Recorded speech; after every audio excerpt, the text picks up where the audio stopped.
बदलापूर लैंगिक अत्याचार प्रकरणी शाळेचे ट्रस्टी उदय कोतवाल आणि तुषार आपटेला अटक।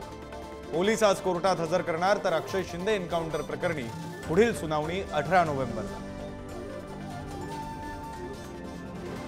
अभिनेता गोविंदाला आज संध्याकाळी रुग्णालयातून डिस्चार्ज मिळण्याची शक्यता। फिजिओथेरपी नंतर डान्सिंग स्टार पुन्हा नाचण्यास सज्ज होणार, गोविंदाचे मॅनेजर शशी सिन्हा यांची माहिती। केंद्रीय मंत्रिमंडळाची आज महत्त्वाची बैठक। ज्या राज्यात निवडणुका त्या राज्यांसाठी मोठ्या घोषणांची शक्यता।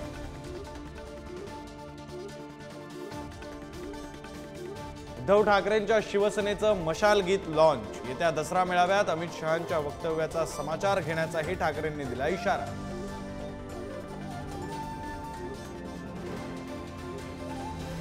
बुलढाण्यातील खामगावमध्ये आज शिंदेंच्या हस्ते वेधशाळेच्या इमारतीचं उद्घाटन, तर ठाकरेंची सेना आज शेतकऱ्यांच्या प्रश्नांवरून आंदोलन करणार।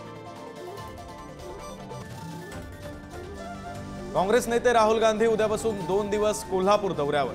छत्रपती शिवाजी महाराजांच्या पुतळ्याचं अनावरण करणार, तर विधानसभेआधी दिल्लीतील नेत्यांकडून राज्यात दौऱ्यांचा सपाटा सुरू।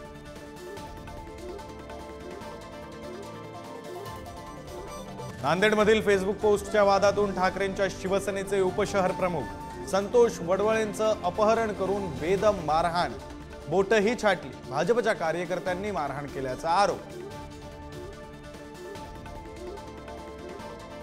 आजपासून नवरात्र उत्सवाला सुरुवात। कोल्हापूर, तुळजापूर, वणी, कारल्यासह मुंबई आणि नागपुरातील देवीची मंदिरं सजली।